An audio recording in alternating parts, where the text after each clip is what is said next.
I want to get this Honda mower finished today. I got this cable. This is the last thing it needed. And it's just this throttle cable. This controls the choke and everything too. So there was no way I could just stick it in one position.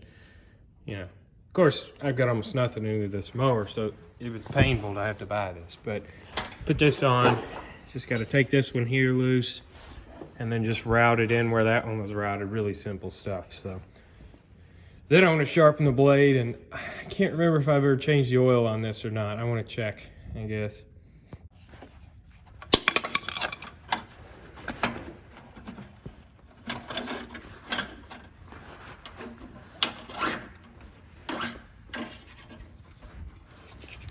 Probably gonna have to just cut these and re-zip tie them, but whatever.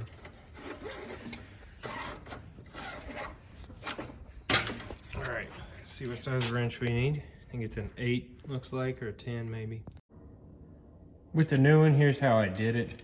Connect this first, take this top nut and this thing off of here, and then we'll just slip it in and push it to get it in there. And I'm just gonna give this like a base adjustment first, and we'll work our way around to see, exactly where it needs to be adjusted. Got this hooked in. We're definitely adjusted a little too much here. So I'm gonna bring this out a bit.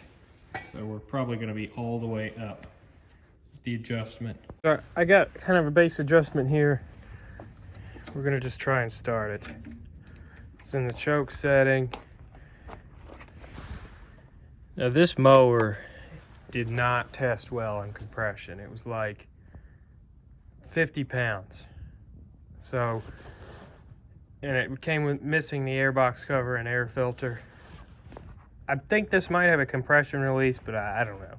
So if this starts today, when it's snowy out, it'll be good enough to sell. So choke on, gas on. This should start.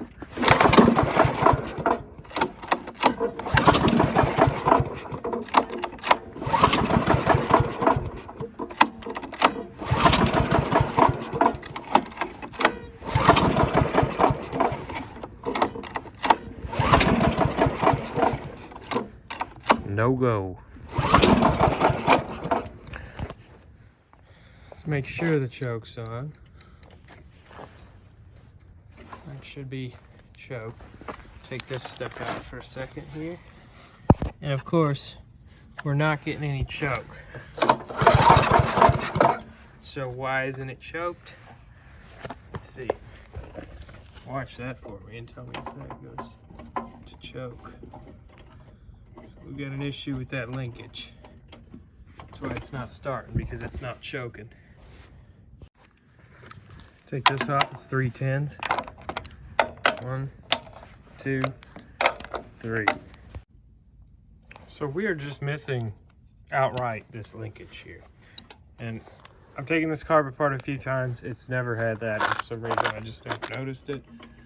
See, choke operates this arm. So when I take it off choke, I found this from a car I used to have.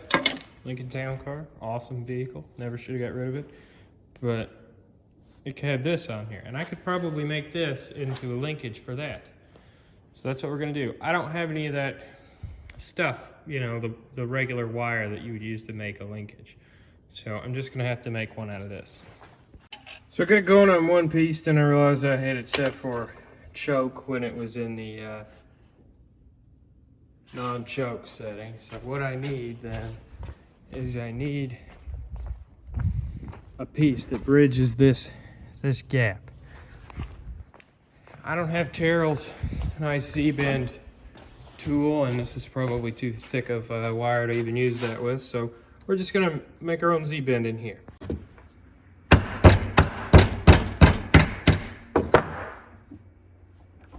Just gonna take and bend this whole thing back here. Let's give it a shot.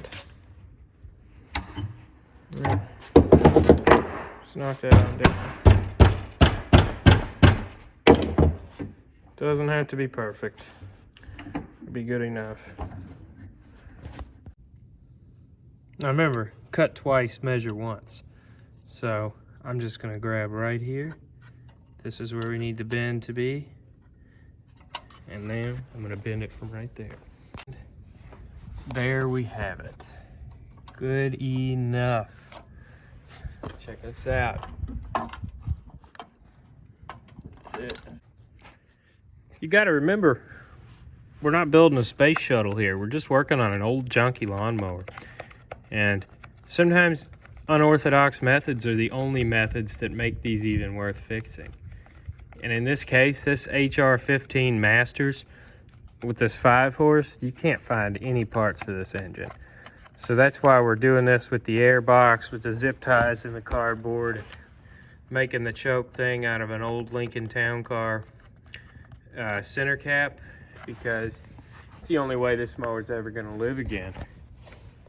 So let's see if we still get choke. Yeah, there we go. That's a good choke there. Let's see if it runs now.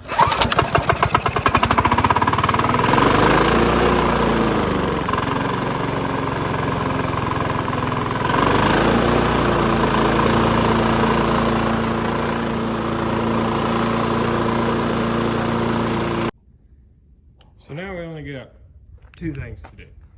First one is check the blade. Actually 3 things. Check the blade. I need to put silicone this valve cover on. When I adjusted the valves, I just slapped this back on there with no gasket. So do some silicone on there to be fine. Again, not the spaceship. So then it doesn't like to idle very well. And I made sure the idle circuit was good and clean when I cleaned the carburetor.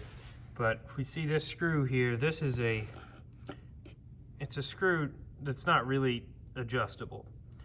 So I gotta figure out how to deal with that. I'll probably have to grind something down with a grinder, do something to make it to where I can turn that out, because I believe that's the idle mixture screw. If I can richen that up a hair, it should be fine.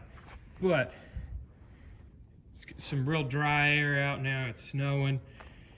This is gonna run a little differently in these conditions than it would, when it would be being used. So I'm gonna wait till springtime to do that. But let's check on this blade. Carburetor up. See what we get here. Ooh. Ooh. Some kind of old spider. I'm not good at identifying spiders, so I just feel like they're all poison. Get that out of there. Squish. That one's dead. Hey, a fuse. Neato. Alright, so that's fairly sharp, but I'm still gonna... No, that's good enough. That's fine. It doesn't have to be perfect. The problem with this clutch is stuck on. This cable's seized. I wasn't about to buy 2 cables for it, so that's just gonna work all the time, that blade. See, now I can't remember if I ever changed this oil or not. Let's give it a look.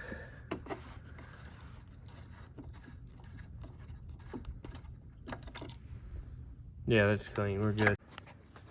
We got 410s here. Honda, on their newer stuff, I didn't even tighten that all the way up.